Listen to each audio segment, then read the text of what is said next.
fans, subscribers, well wishers, friends, and supporters from within Nigeria, across Africa, and around the world. This is Smart Mado Ajaja, the convener of Open Nigeria and Africa Unite, and the anchor of Nigeria Now at ONN and the Nightingale Radio International, broadcasting live from Houston, Texas, United States of America. Yeah, this is going to be a short broadcast, a thank you message to all our subscribers, followers, fans, friends, well wishers, and foes from around the world. I wish to use this opportunity as to thank you, for being part of us in 2024 and asking that we would deepen our relationship this year, 2025. And our mission has always been to organically grow. Yes, so we'll be dealing with real human beings in real times, talking about real issues that affect Nigeria, Africa, and the world. Welcome. And for those who have been sitting on the fence, especially those in Africa and Nigeria in particular, who have been sitting on the fence for one reason or the other, I tell you that Nigeria has a serious problem after Africa has a major problem of the threat of a second colonization. And this is the reason we must put our house in order and our acts together to first do one thing, introspect, ask ourselves some questions about Nigeria and about Africa, the position of Nigeria in Africa, and the position of Africa in global scheme of things. With the rapidly changing world, where do we stand in this century? These are two very, very important questions we must provide answers to as Africans, as Nigerians, and citizens of the world. Yes, things are changing very rapidly. In a matter of days, yes, the United States will be inaugurating Donald Trump as the new president of the country.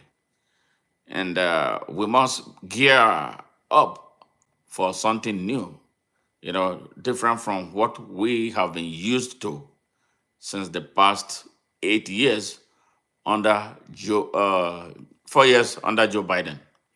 Yes, so we must be ready. We must prepare ground. We must have alternative plans in case anything changes, so we will not be caught unawares. Africa, Nigeria, yes, Africa in totality has over 45% of the Earth's resources. Yes, global resources resident inside Africa, over 45% and counting. But Africa has some of the poorest people on earth. Yes. And that is the reason why we must put our acts together to be prepared. Yes, to be prepared to take our destiny in our hands and not to rest our destiny in the hands of others, for another, uh, perhaps who knows how long. We must go back and look at our history as a people who were enslaved for 700 years by the Arabs, and then later for 400 years by Imperial Europe, totaling 1,100 years of being enslaved. Now, when slavery was over, I'm talking to Africans now, you must know your history because Bob Marley said it. If you know your history, then you would know where you are coming from, and that will help you project where you are going. So we have been running away from our history because the history of Africa has never been told by the African people. What most Africans know was what imperial forces wrote to them and handed over to them as their history. So we must be prepared, yes, to change the narrative and be writing our stories and be telling our stories. We must develop, yes, we must develop our science and technology.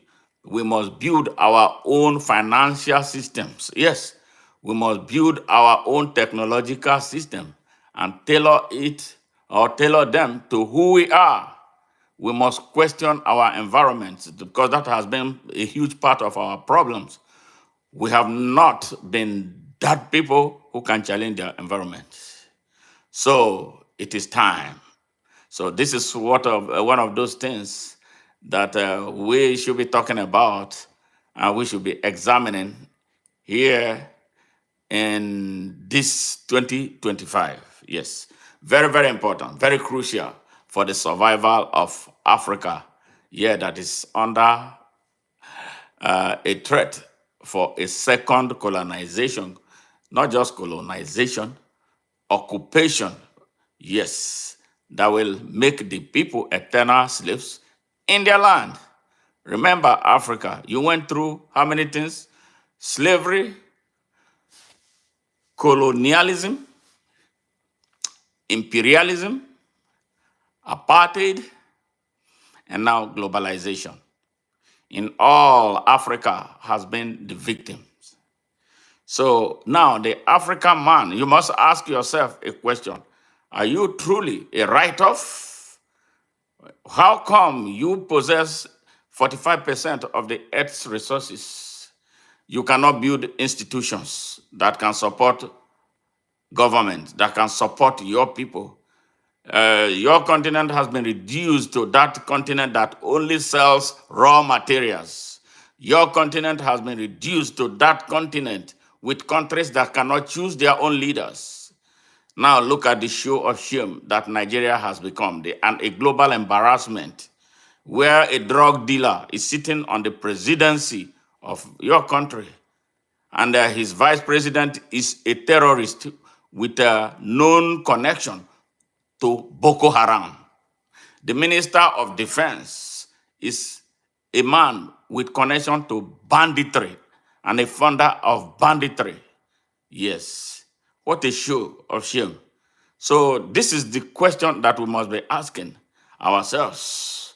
How come all the intellectuals in Nigeria, how come all of our African intellectuals have not been able to make this significant impact on the people? So what are they teaching in the universities across Africa?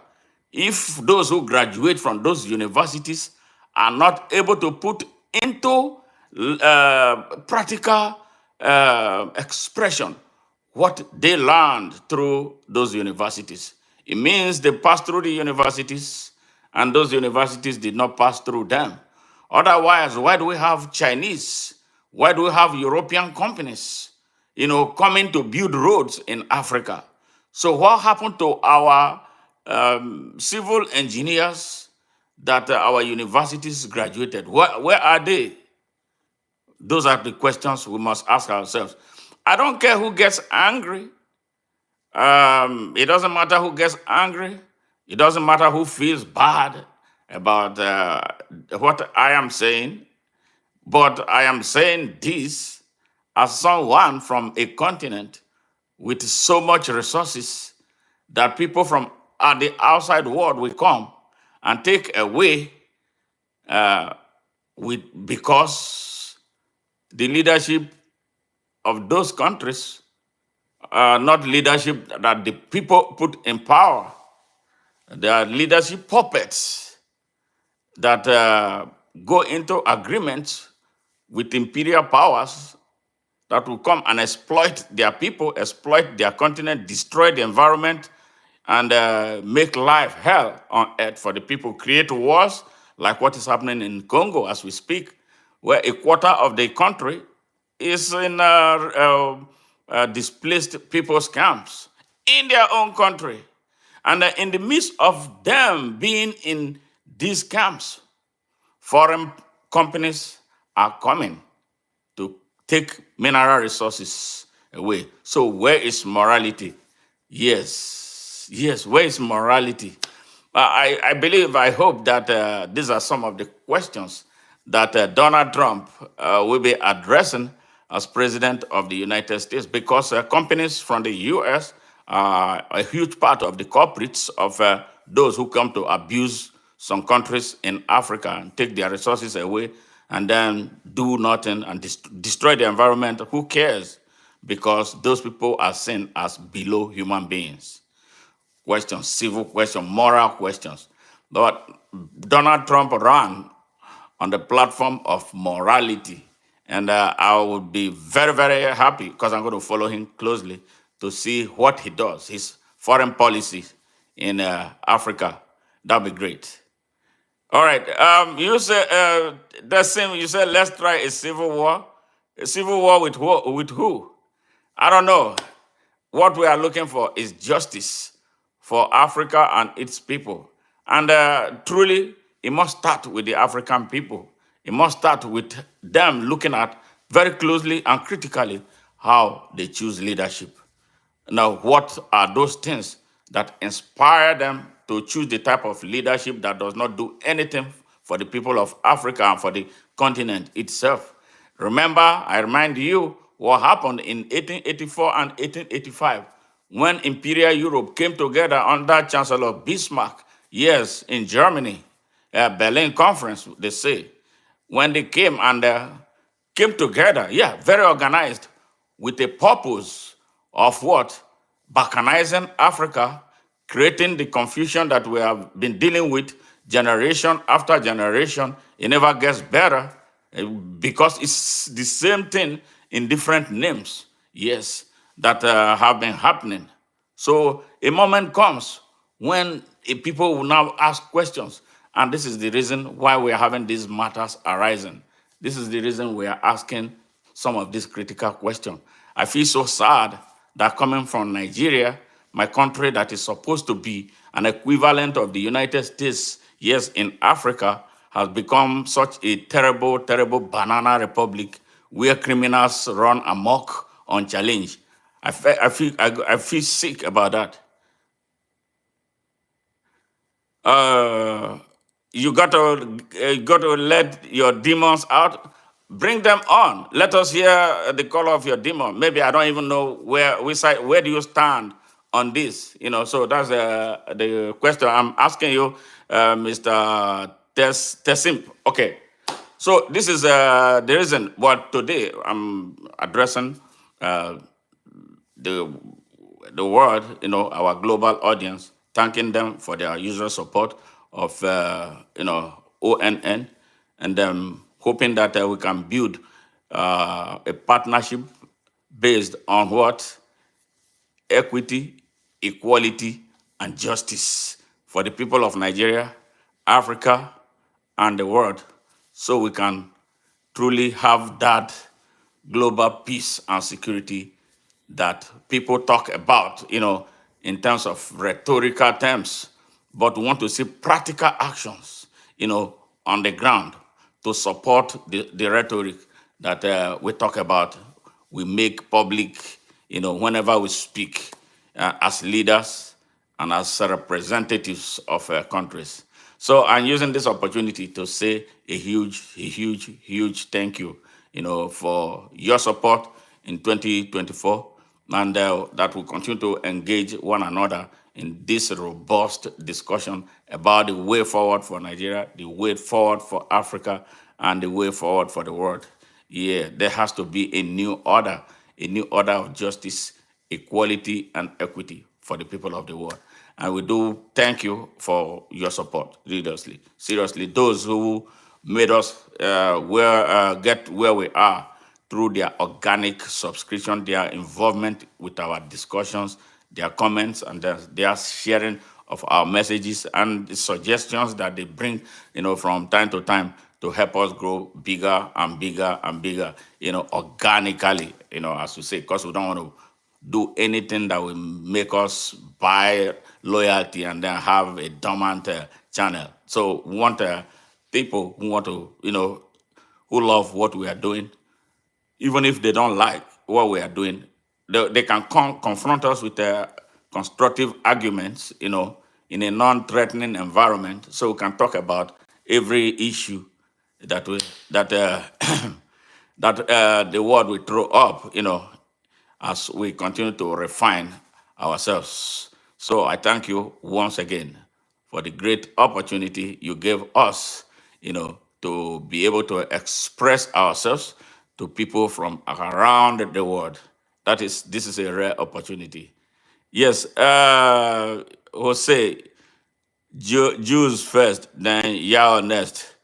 I don't know what that means, Jose. So maybe you will need to throw more light on that so I can understand. We in the African people, we are not in competition with anybody.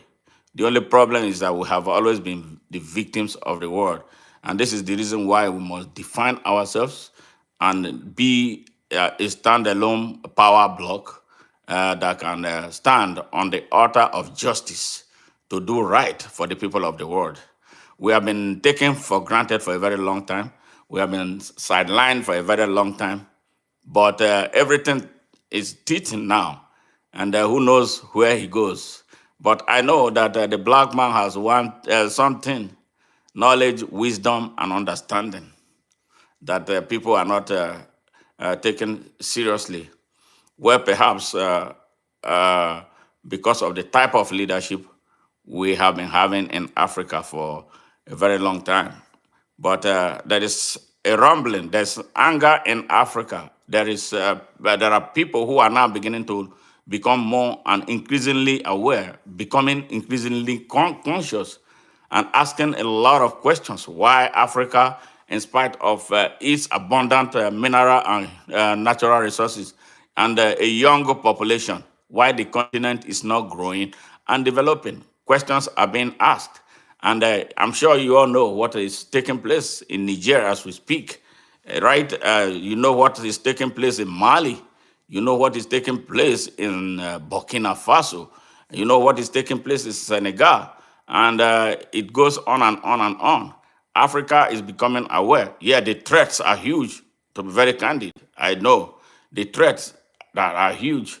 And the vulnerability of Nigeria through a weak leadership, a rogue leadership, a corrupt and morally bankrupt leadership, yeah, the face of which is a drug dealer and terrorist and bandit, is a source of concern to Africa, because that is a weak inroad that could be taken advantage of to destabilize the whole of Africa. Nigeria is so weak right now, I must say, and that is why the people of Nigeria must rise up. And instead of planning for an election, they should come together through a mass movement to oust Bola Ahmed Tinubu, because he did not win an election in the first place and he doesn't represent the interest of the people of Nigeria.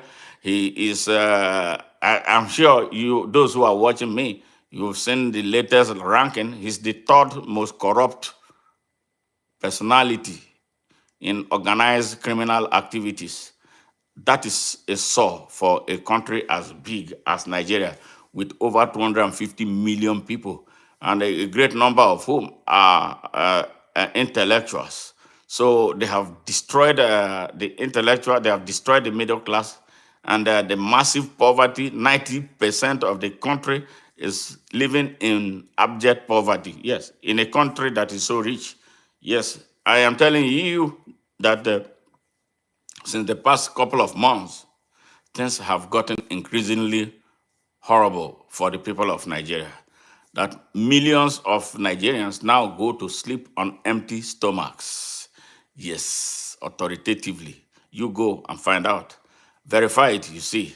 And the schism in the country is dangerous. There's this dichotomy between the North and South. The people of Nigeria want to live together. Yes, they want to integrate, but there are elements who take advantage and keep these people divided for their own selfish benefits. And you find most of those elements are from the north of Nigeria. They use Islam, yes, to hold the people in captivity. They use Islam to miseducate the people. They repress a significant population. 87% of of the population of Nigerians in the north are poor, extremely poor. So they are poor, they are vulnerable, they are mostly repressed, and they are mostly illiterate and undereducated. So they have become a weapon in the hands of a few elites, yes, a few elites who use them to blackmail and intimidate the whole of Nigeria. And that is why you are hearing stories about terrorism and banditry in Nigeria. That is a problem that Nigeria is a monster that Nigerians must address. As we speak, over 30 million Nigerian poor, innocent, and defenseless Nigerian young people between the ages of 6 and 15 are on the streets of Nigeria begging for arms instead of being in the classrooms. You see the danger that there is in Nigeria right now. Yeah, those are weapons against the people of Nigeria. Those are the people that are easily recruited by Boko Haram terrorists, by ISIS and ISWAP. That is a breeding ground right there for terrorism. I bet some people like it, that they want those who want Nigeria to be destabilized, so that it will be easy for them to overrun and occupy and colonize for good. And it's dangerous. And that is why the people of Nigeria must act now without delay.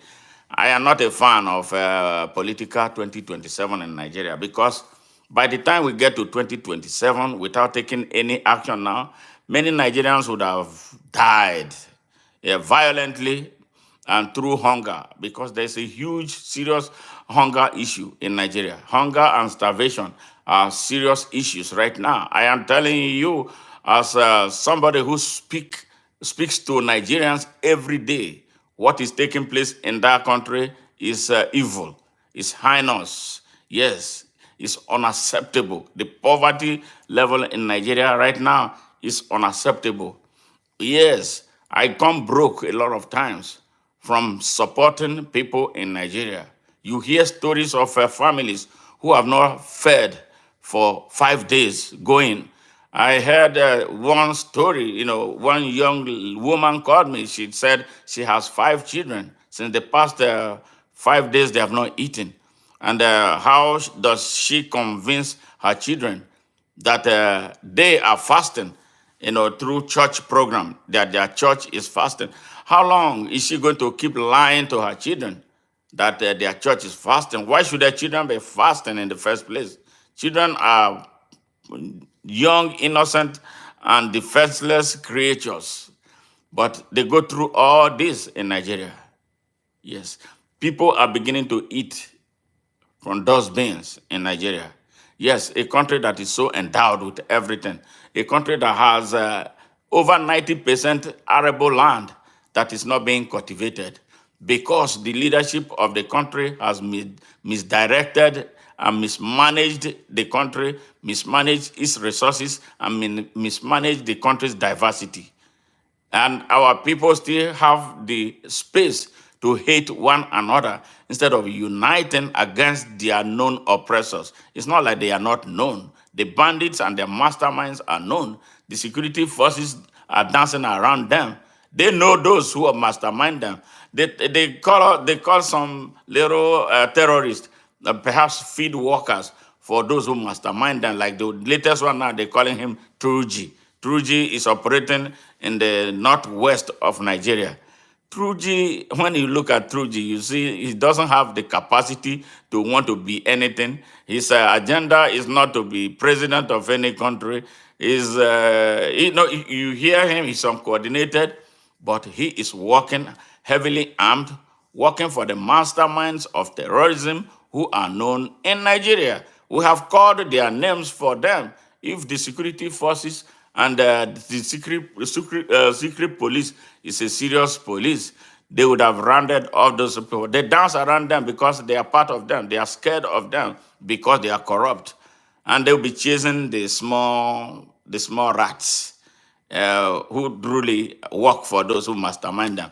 And the masterminds of terrorism and banditry in Nigeria are all not the so-called northern political and religious and traditional elites. Yeah, all the Sultan is, we cannot say that he doesn't know what is taking place as far as Boko Haram and ISWAP and banditry is concerned. He cannot say that he doesn't know. The same thing with all the emirs in the north. All right, there are political actors who are members of the National Assembly who fund this terrorism. They are all known. The Minister of Defense, like I said, he was a two-term governor of Zamfara State in Nigeria. He was funding banditry. He was buying the bandits' operational vehicles. Today, he is the Minister of Defense. Are you hearing me, Nigerians? Are you hearing me, Africa? Are you hearing me, the people of the world? The United States under Biden knows this, but Biden kept quiet because perhaps there's something that is being benefited.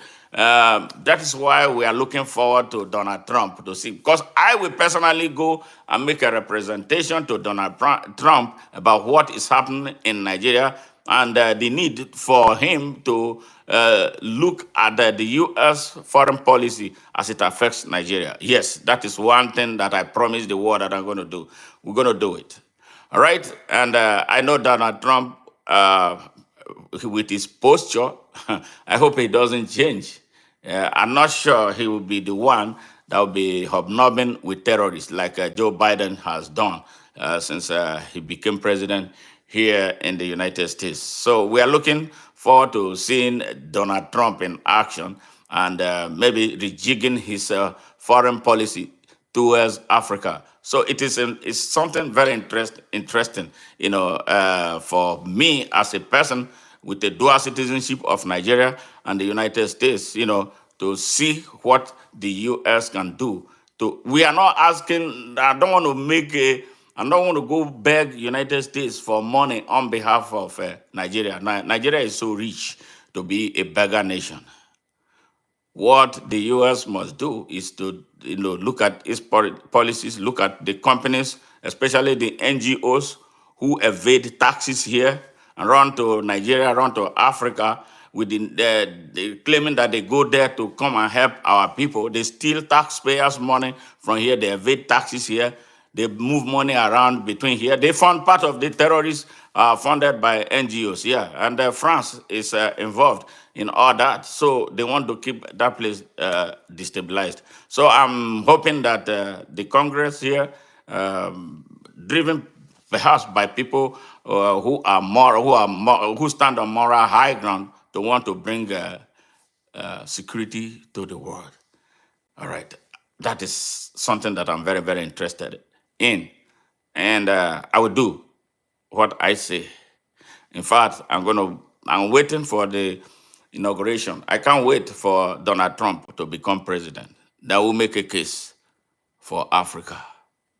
Yes, we want to be a partner with the United States, but we want to be partners that will be recognized as a people, not as beggars that people have made us look like before. We want to build the type of relationship with the United States that will inspire the development of Africa, establishment of industries that will create employment for teeming young African population, which is over 75% of Africa's 1.5 billion people. So Africans will stay in their countries, in their continent. Then there will be no need anymore for them to travel through the Sahara Desert to go into Italy, where they are treated like dogs. You don't want to be treated like dogs. We are the richest people on earth. So we want equity. That's what we are looking for. We are not there. The Africa of the 21st century should not be begging anybody for money. We don't need aid. We are the ones giving the world aid. The world has exploited Africa more than enough. So this is African time. And through leadership and through real partnership that respects the human rights of the African people and the sovereignty of African countries.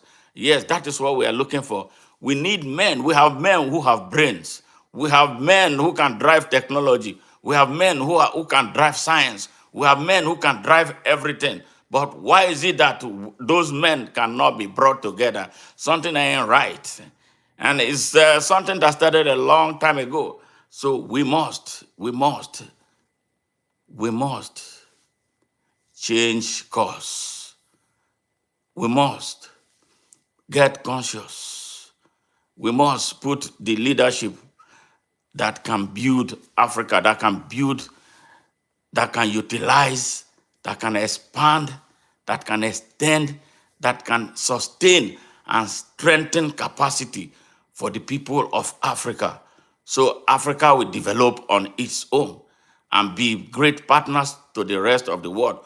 We are not talking about an Africa that will be closed to the world. We want an Africa that will be able to take care of itself and still do business with the rest of the world on equal terms.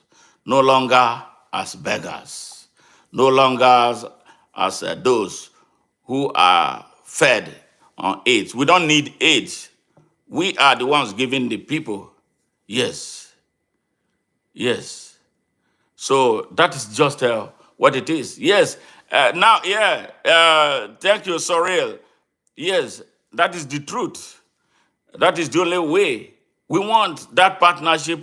We are not a pariah. We don't want to establish a hell. But we should be, respect is reciprocal. We should be respected as much as we are respecting. So that is the thing. Where there is respect, there is no friction. There will be love. And United States is a strategic place. But if Africa is better and America, creates an environment that can help Africa grow, we can have an eternal relationship where we don't have to be fighting. Why do we have to fight? The resources are there. We know we need one thing or the other from one another. So let us share. That is what we're asking for. Help us in a manner. Don't interfere with how we choose our leadership. Africa should be able to choose its own leadership, not what somebody from outside wants for its strategic economic importance or for its geopolitical strategic importance. No, we are not about to allow ourselves to continue to be those ball boys that people can push around and to get what they want. And after they get it, they push us to the cops. We want all foreign military bases to be removed from Africa. So, because they are not doing us any good, who are they protecting us against? Yeah, so that is just the thing. So we look forward to that, building that. Yes, absolutely. America and Africa can bring great benefits to the world. Absolutely. Absolutely. We agree with that. So let's make it happen.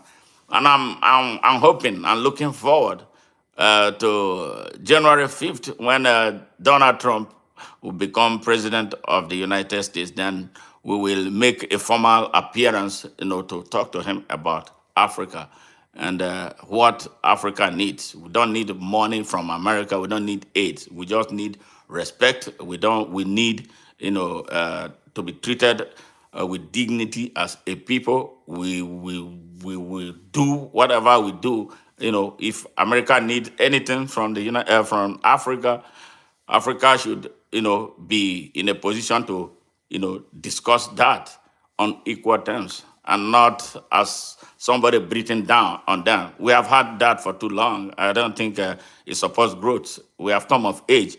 So it's time to graduate from the University of Colonialism and Imperialism so we can be a sovereign state of ours. And to the African people, the young African revolutionaries, don't rest until the whole of Africa is set free because the imperial chain, especially from Europe, is bogging us down, has been bogging us down, and they don't want to let up. And whatever we have to do to let them break that chain, we'll have to break it because the United States did it and became a superpower less than 50 years after.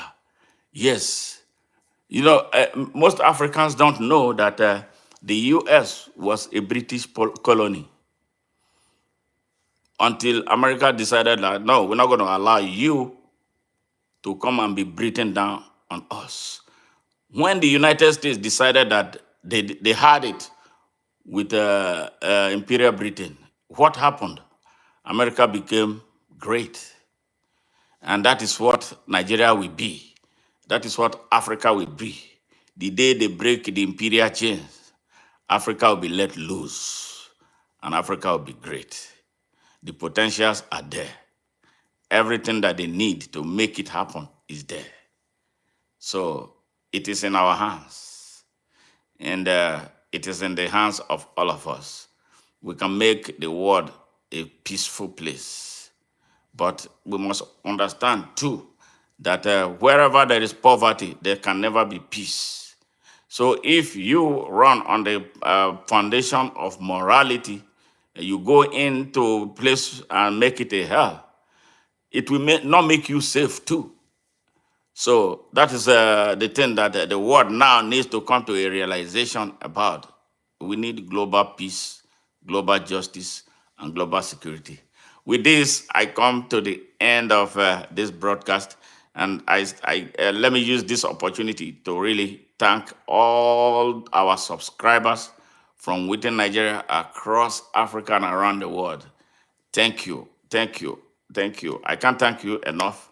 We may disagree as at sometimes, but that is healthy for us. We don't go out of our way to be disrespectful. So let us keep our conversations respectful, and as intellectuals that we are, to look for ways. I know that a lot of you who are watching me today may become country's president. I hope you remember a day like this when we're talking about this. So this is a learning feed, where we will learn from one another about, who knows what happens tomorrow. Yeah, I could become president of Nigeria tomorrow, you know. And I know there are a lot of friends here. I know some of you send me private messages, which is encouraging. You advise us what to do and things like that. So we appreciate that. So know ye that this is a platform in a movement for the advancements of social equality, equity, and justice. Thank you, and I wish you all a momentous and progressive 2025. I look forward to seeing you in our next broadcast. I want to remind you, today, 32 years ago, my father passed on 2nd of January, 1987.